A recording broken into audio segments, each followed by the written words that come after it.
At noon on December 14th, 2023, Broomfield Police received what seemed like a routine welfare check request. A concerned husband hadn't heard from his wife all morning. By the end of that day, detectives would be investigating one of the most calculated and deceptive murders in Colorado history, where the person reporting his wife missing was the same person who had killed her. December 14th, 2023, 12 p.m. The call came into Broomfield Police Department's non-emergency line. The voice on the other end sounded genuinely concerned. "I don't think this is an emergency, but this feels really weird," the caller said. "My wife isn't responding to text messages or phone calls." The caller identified himself as Daniel Krug. He explained that his wife, 43-year-old Kristil, had been receiving threatening messages from a stalker for months. She was supposed to respond to texts and always picked up her phone. Her silence was completely out of character. Detective Andrew Martinez knew the case well. He had been working Kristil Krug's stalking complaint for weeks. The harassment had been escalating, with threatening messages claiming to come from an ex-boyfriend named Anthony. Kristil had been meticulous in her documentation, providing detailed logs of every threatening message and interaction. Given the ongoing stalking case, Daniel's concern seemed entirely reasonable. Officer John O'Hare was dispatched to conduct the welfare check at the family home in the Anthem Highlands neighborhood. What O'Hare would find there would transform a missing person inquiry into a murder investigation within minutes. Officer O'Hare arrived at the Krug residence at 12:28 p.m. The house appeared quiet from the outside. He approached the front door and knocked, but received no response. Walking around the property, he used his patrol car to peer through the garage window. What he saw made him immediately radio for backup. "I got a female down in the garage," he transmitted to dispatch. The body camera footage captured those critical first moments. Kristil Krug was lying motionless on the garage floor. There was blood. Lots of blood. Additional officers arrived within minutes, followed quickly by detectives and crime scene investigators. The garage door was opened, and the full extent of the violence became clear. Kristil had suffered massive head trauma and appeared to have been stabbed as well. She was pronounced dead at 12:43 p.m. Detective Martinez arrived on scene, knowing that this was no random attack. Kristil had been living in fear of a stalker for months. The obvious question was whether the threats had finally escalated to murder. The initial assessment suggested a brutal, personal attack. This wasn't a burglary gone wrong. There were no signs that anyone had attempted to steal anything from the house. The garage was where the family parked their cars, where Kristil would have been most vulnerable as she returned from her daily activities. The crime scene told a story of someone lying in wait, someone who knew her routines and movements. Daniel Krug arrived at the house shortly after police had secured the scene. To the responding officers, he appeared to be exactly what he claimed to be: a devastated husband who had just lost his wife to a stalker's violence. He was cooperative and forthcoming with information. He told officers about the months of harassment, the threatening messages claiming to come from Kristil's ex-boyfriend Anthony. He mentioned how frightened Kristil had been, how she had been carrying a weapon for protection. Daniel provided details about his morning. He had left for work at his usual time, around 8 a.m. He worked at the Colorado Department of Public Health and Environment. He had sent Kristil text messages during the morning and became concerned when she didn't respond, hence his call requesting the welfare check. Detective Martinez took notes as Daniel spoke. The information aligned with everything they knew about the stalking case. Daniel seemed genuinely distraught about his wife's death and genuinely worried about the safety of their 3 children. But Martinez was an experienced investigator. In cases of intimate partner violence, the spouse is always a person of interest until they can be eliminated. Standard procedure would require verifying Daniel's alibi and movements that morning. For now, though, The obvious suspect was Anthony Holland, the ex-boyfriend whose name had been on threatening messages for months. The messages had been explicit in their threats and increasingly violent in their language.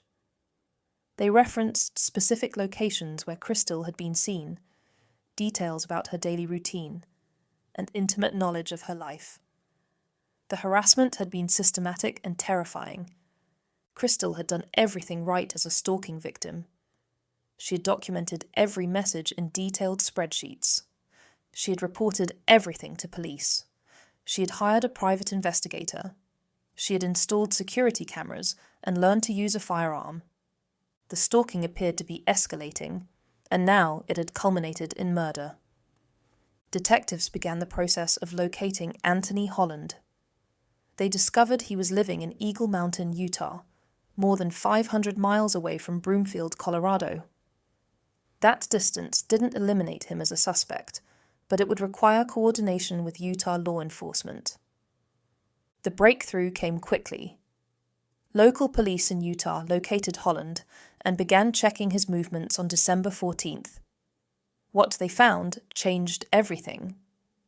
Surveillance footage from a Kohl's department store showed Anthony Holland making a purchase at 12:16 p.m., right in the middle of the time frame when Kristil's body was being discovered in Colorado. Holland had an airtight alibi. He couldn't possibly have committed this crime. Detective Martinez received this news while still at the crime scene. The obvious suspect had just been eliminated, which meant they were looking at an entirely different type of case. With Anthony Holland cleared, Detective Martinez began reassessing everything they knew about the case. If the ex-boyfriend hadn't been sending the threatening messages, then who had? And why had someone been impersonating him for months? The answer to that question would require digital forensic expertise. Randy Pilak, a digital forensic examiner, was brought in to analyze the electronic evidence from the stalking campaign. What Pilak discovered was extraordinary. Every single threatening message could be traced back to IP addresses at the Colorado Department of Public Health and Environment, the same workplace where Daniel Krug was employed. The burner phones used to send the threatening messages had been purchased with a Visa gift card that was registered to Daniel's email address. Phone location data showed that these burner phones were repeatedly detected in the same locations as Daniel's personal mobile phone. Even more damning was the analysis of what appeared to be surveillance photos that had been sent to Kristil during the stalking campaign. These images, supposedly showing her stalker watching the family home, were actually selfies that had been taken using the timer function on Daniel's phone. Martinez realized they were dealing with an elaborate deception. For months, Daniel Krug had been terrorizing his own wife, making her believe she was being stalked by an ex-boyfriend, while positioning himself as her protector and support system. The detective began looking at Daniel's behavior during their interview with fresh eyes. When told that Anthony Holland had been cleared as a suspect, Daniel had shown no relief, no fear that the real stalker was still at large. Instead, he had become defensive. He took a defensive posture, Martinez would later testify. He sat back in the couch a little bit. He crossed his arms. As the digital evidence mounted, investigators began examining the timeline of December 14th more carefully. What they discovered revealed the calculated nature of Daniel's deception. Kristil's phone showed genuine activity until 8:22 a.m. After that time, several text messages were sent from her phone to Daniel, her brother, and Detective Martinez. But these messages hadn't been sent manually. They had been programmed as delayed messages, designed to make it appear that Kristil was alive and well after she was already dead. Surveillance cameras around the neighborhood captured Daniel's movements that morning. He had left the house at 8:24 a.m., approximately 30 minutes later than his usual departure time for work. Those extra 30 minutes, investigators realized, had been needed to commit murder and stage the cover-up. The home security system had been disabled at 8:15 a.m. using Kristil's phone. The Ring doorbell camera had been covered with blue masking tape. Daniel had deactivated his car's dashcam before leaving the house. His movements after leaving home also revealed consciousness of guilt. He had stopped for coffee and made a point of complaining to staff about receiving an iced drink instead of a hot one, a mundane interaction designed to establish normal behavior. The medical examiner's preliminary findings indicated that Kristil had been struck multiple times in the head with a blunt object, causing skull fractures. She had then been stabbed in the heart. Analysis of Daniel's Google search history from the night before the murder provided perhaps the most chilling evidence. His searches revealed a methodical attempt to understand exactly how much force would be needed to render someone unconscious. What happens when you're knocked unconscious? How hard would you have to hit someone in the head to make them unconscious? How much head trauma do you need to cause to knock someone unconscious? How long can you be unconscious without brain damage? Within 48 hours of the murder, Detective Martinez and his team had assembled an overwhelming case against Daniel Krug. The digital forensics alone provided clear evidence that he had orchestrated the entire stalking campaign. But they needed to understand motive. Interviews with family members and friends revealed that the Krug's marriage had been deteriorating. Kristil had been sleeping on the couch and had confided to her mother that she wanted a divorce. The stalking campaign, investigators realized, had served multiple purposes. It had terrorized Kristil and isolated her emotionally. It had provided Daniel with a convenient suspect for her eventual murder, and it had positioned him as her protector, making it less likely that she would suspect him of being the source of the threats. The case revealed the sophisticated nature of intimate partner violence in the digital age. Daniel had used his workplace's IT infrastructure to create fake email accounts. He had purchased burner phones with prepaid cards. He had manipulated location data and timing to create the illusion that the threats were coming from someone else. Most calculating of all was his decision to call for a welfare check on his own victim. This wasn't a moment of panic or poor judgment. It was part of his planned cover story. Detective Martinez prepared to make an arrest. December 16, 2023. 2 days after Kristil's murder, 8 police cars surrounded Daniel Krug in a King Soopers grocery store car park. Detective Martinez approached the vehicle and delivered a statement that cut through all of Daniel's deception. Do you want to tell your kids that you killed their mother, or do you want somebody else to? Daniel was arrested and charged with first-degree murder after deliberation, 2 counts of stalking, and criminal impersonation. He pleaded not guilty to all charges. The arrest sent shockwaves through the Broomfield community. Neighbours and colleagues struggled to understand how the concerned husband they had seen on local news coverage could be the perpetrator of such a calculated crime. The digital forensic evidence was overwhelming, but the psychological manipulation involved was almost unprecedented in its scope and duration. As prosecutors prepared for trial, additional evidence continued to emerge that demonstrated the calculated nature of Daniel's planning. A former girlfriend came forward to testify that Daniel had engaged in similar stalking behavior decades earlier. After their breakup, he had created multiple fake online personas to harass her, an almost identical pattern to what he had done to Kristil. Daniel's own daughter provided crucial testimony, confirming that he had worn the same clothes when taking her to school on the morning of the murder, that surveillance cameras later showed him wearing when he left the house at 8:24 a.m. The prosecution team, led by Senior Deputy District Attorney Kate Armstrong, characterized the case as domestic violence disguised as something else. Daniel had spent months terrorizing his wife while appearing to support and protect her. Defense attorneys focused on the lack of physical evidence. No blood had been found on Daniel's clothing or in his car. The murder weapons had never been recovered. Partial DNA from an unknown person had been found on Kristil's neck, but the circumstantial evidence was extraordinarily strong. April 2025.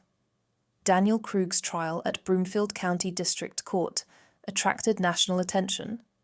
The prosecution presented their evidence methodically. Kate Armstrong's closing argument was devastating. He didn't love her, he hated her. Think about what he did to her. She described Daniel as a puppet master who had concocted this nightmare in which he tormented and terrified his own family and murdered his wife in cold blood. The defense maintained that the evidence was circumstantial and that reasonable doubt existed. But after approximately a day and a half of deliberation, the jury returned their verdict on April 17th, 2025. Guilty on all 4 counts. Judge Priscilla Lowe sentenced Daniel Krug to life in prison without the possibility of parole, plus an additional 9.5 years consecutive for the stalking and impersonation charges. The Kristil Krug case highlighted significant gaps in how law enforcement responds to digital stalking cases. During the investigation, technology companies including Google, Verizon, and TextNow had taken weeks to respond to warrant requests for digital evidence. When the case became a murder investigation with exigent circumstances, the same companies responded within an hour. That timing difference could have been critical in preventing Kristil's death. Rebecca Ivanoff, Kristil's cousin and a former prosecutor specializing in domestic violence, began advocating for Kristil's law, legislation requiring technology companies to respond to digital stalking warrants within 48 hours.